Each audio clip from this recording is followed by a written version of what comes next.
আসসালামু আলাইকুম দর্শক বন্ধুরা, যারা ছোট পরিসরে খামার গড়ে তুলতে চাচ্ছেন তাদের জন্য আমি আজকের কিছু ছাগল দেখাবো। আর এই ছাগলগুলো আমাদের বাজার থেকে সংগ্রহ করলে আপনারা অনেক লাভবান হইতে পারবেন, কারণ আমাদের এই বাজারে ছাগলগুলো কিন্তু অল্প দামে বিক্রি করা হয়ে থাকে। যার কারণে এই বাজার থেকে ছাগলগুলো যদি আপনারা কিনে নিয়ে যেয়ে বাড়িতে পুষতে পারেন তাহলে সহজে অনেক লাভবান হইতে পারবেন। অল্প দিনের ভিতরে কিন্তু এই ধরনের ছাগল কিন্তু আপনারা পুষে খুব সহজে অনেক লাভবান হইতে পারবেন বলে আশা করা যায়। যার কারণে আপনারা সরাসরি চলে আসবেন।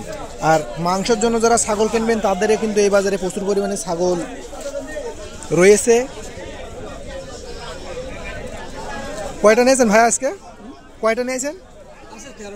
13টা নিয়ে আসছেন। একজন ব্যবসায়ী 13টা ছাগল নিয়েছেন। এই যে ছাগলটা রয়েছে এই ছাগলটার দাম কত হইতে পারে? এই ছাগলটার দাম কত হইতে পারে? 35,000 টাকা চাওয়া দাম। এটা আপনার বিক্রি দাম? বিক্রি দাম দর্শক।